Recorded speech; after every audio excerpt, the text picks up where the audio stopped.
Hello everybody and welcome back to Animal Crossing City Folk. Today I want to give some tips on YouTube videos. I know I'm not a big YouTuber, nor do I make all that greatly edited content.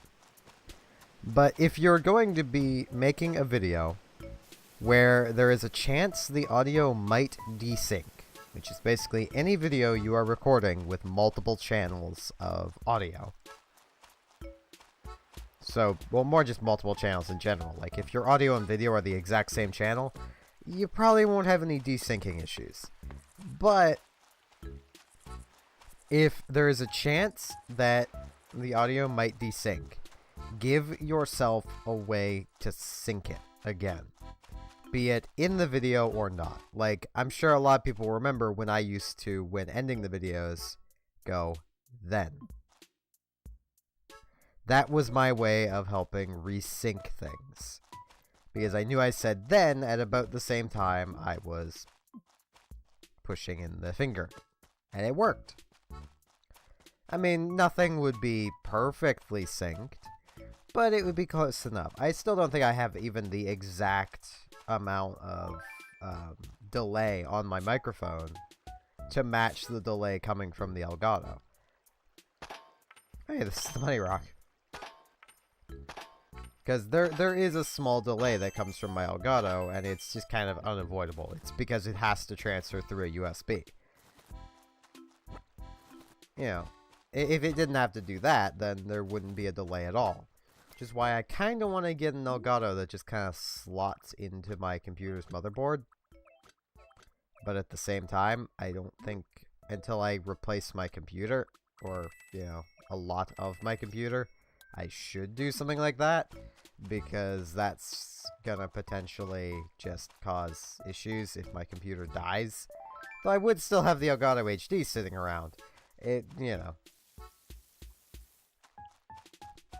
Yeah, I mentioned that because for the new series I'm doing, I didn't give myself a way to sync up the audio and video. Well, more my audio with the audio of the game and the video of the game capture. And it desynced. And it literally took me about 45 minutes last night of fidgeting with things and trying to find the best moment I could find to sync the audio up to it. And I honestly still think I got it pretty off. So it honestly makes me want to re-record the entire new series I'm working on from what I've done so far. Plus, I had some issues with the game audio being rather low. And I'll just say now, if it is kind of low once it actually reaches YouTube, the issues will be fixed by... Okay, October 21st is a point special day. And they're having a clearance sale tonight. Okay. I just wanted to check all around town before going to Nook's, because I kind of want something I can sell there, but we really don't have anything. So let's quickly catch a fish. But yeah, you really don't want to get to the editing stage and then realize that your audio and video are out of sync. It's more something you want to catch before you've even started recording 2 hours of footage. Actually, it's closer to like 4 hours, but still, it's a lot of hours I spent recording that, which is why I'm just gonna roll with it. And I thought that was about to go down, and this fish is just gonna be a little jerk. Come on, I just need like one fish. Fish, please stop being a little jerk and get on my line.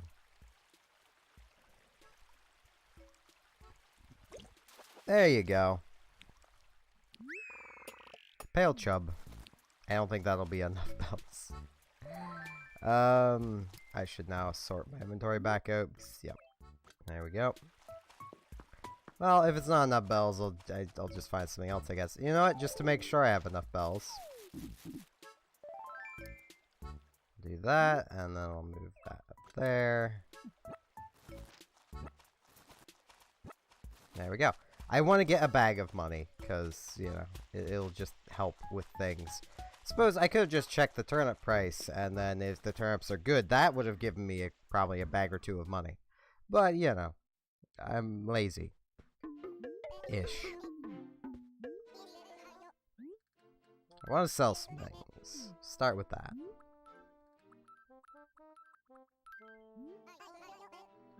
Get 500 bells. It's fine by me. So the little pale chub is 200 bells. Now, what are the turnip prices? Okay. I'm gonna need to check back later tonight. Then, I didn't want to have to do that. I was really hoping the price was just gonna be good. And I'm not gonna buy flowers today because, well, our inventory is pretty packed. So I might actually buy them later.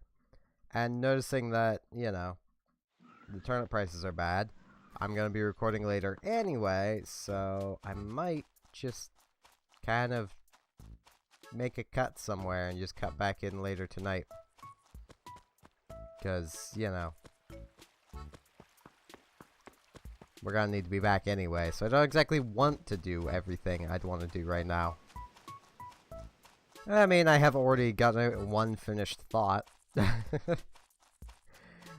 I suppose I should give some examples of what, at least in my opinion, good things for making reference points are, so that you can resync your audio. One of them, as you've already seen, is just, with an on-screen cue, say something. That gives you a reference point. Now, another thing you can do is, and this is a little more of a less obvious one, do something when you push a button. So, like, you know, let's see now. I pushed the button when I said now. That tells me in editing that, okay, I need to watch that point. Make sure it's decently synced up. Or, before you even start your video, you can basically, in line with something, make some sort of sound. Like, you just need something you can piece together with the video once you've got it into your video editor, so that you can make sure things are lined up. And you basically need audio from you and visuals from your capture, and then you'll basically be set. But yeah, I'm just gonna do a cut back in later, so I'll just chill in the house until then. So I'll see you guys back later. And we're back. Now, one thing I forget if I did earlier. I probably did it. I just forget if I did. What's that? Okay. First step, go to Nooks. Check turnip prices. I think I caught the game just a little before everything goes the same color. I've been told it's orange. Before everything goes very, very orange. I also apologize if there's possibly any frame drops in this segment of the video. I have another video exporting, yesterday's video to be precise, exporting in the background while recording this one. I've really got to get around to swapping my recording setup to my laptop and just leave my desktop as my editing machine. 52. Nook. Oh, there was probably a good morning price I already missed. So it looks like we're really gonna have to hope, because it's already Thursday. That is not good.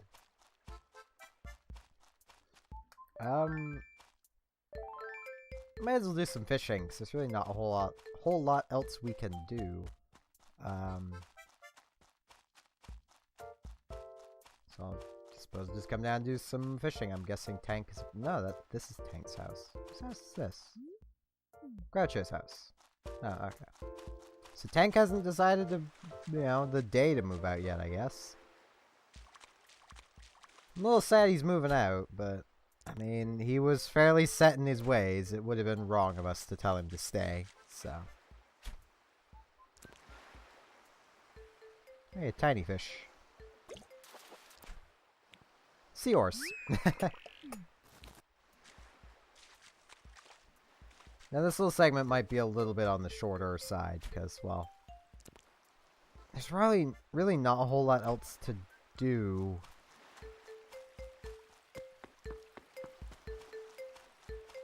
I suppose I could talk about the stream I just did. So it'd be streamed for like 2 days ago. But playing Mother 3. Chapter 2 is a massive difficulty spike over the first chapter. Like, from playing Earthbound, I expected the first chapter would be hard. And then, past that, it would get gradually easier, because that's how Earthbound was, / Mother 2.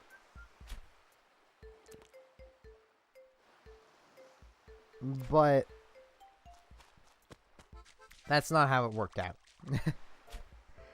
And the biggest problem I've been having is, without giving any specifics for anyone who hasn't played through the game yet, the boss at, I don't even know exactly where through the castle, but the first boss in the castle.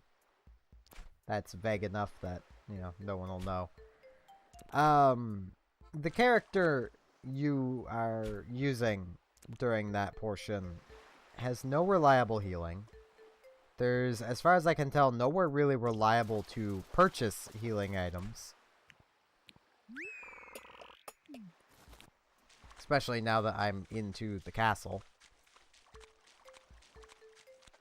And there's really no reliable way of obtaining healing items without going basically back down to the very beginning of the castle, stocking up on items, and then hoping you don't use them all before you get back to the top.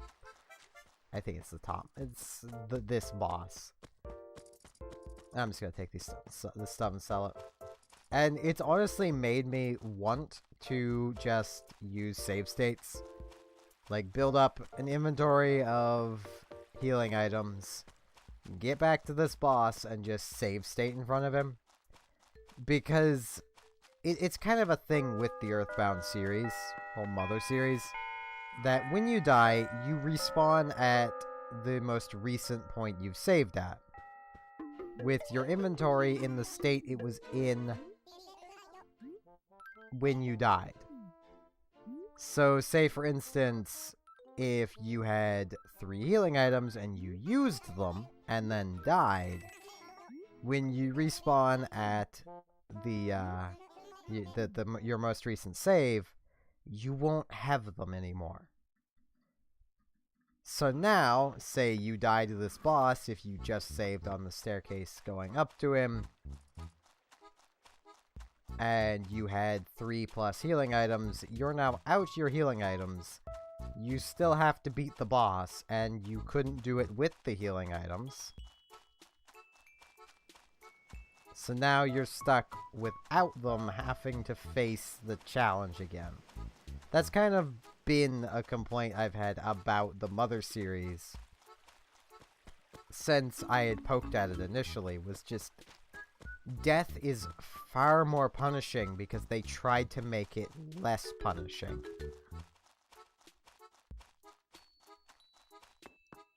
And I mean, in a lot of ways, it's nice, because, well, if you die, you don't lose your progress. If you progressed, you know, and activated a thing at the end of a dungeon, and just died on your way back, well, you'll respawn at the first save point in the dungeon you saved at, and, well, the last save point, which could easily be the first save point in the dungeon, and now you're just back at the entrance and you're out. You've just basically sped-run your way to the entrance. But at the same time, if you get to the, you know, final boss of this dungeon, and you only saved once going through it, and then you die, you're now back at the beginning of the dungeon, and you now have to go through the entire thing again, just to get another shot at the boss. And with that style of respawning at save points, it's actually beneficial to save at the first save point you come to, and no others. Because that's the only way you can be sure you're not going to kind of be screwed over by dying. But I really don't want to complain about it. I've barely even played Mother 3, and I have enjoyed my time with it so far. It's just that is frustrating. Because, like, I'll sit on the sofa to say this. Like, I know that I'm doing something wrong, but I don't have the time to experiment because I'm dying too quickly. Because getting back to the boss, I still have to pass through 2 required enemies, technically 3, one of which has a chance of dropping a rather not great healing item. Like,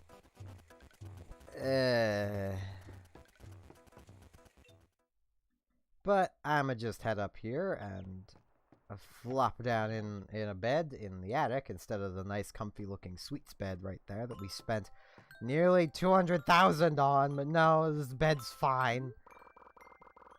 With that, I'd like to remind everyone I do have a Patreon should you wish to throw money at me and my complaining nature. And with that said, I thank everyone very much for watching, and I hope to see you again next time for more Animal Crossing City Folk. See you all then.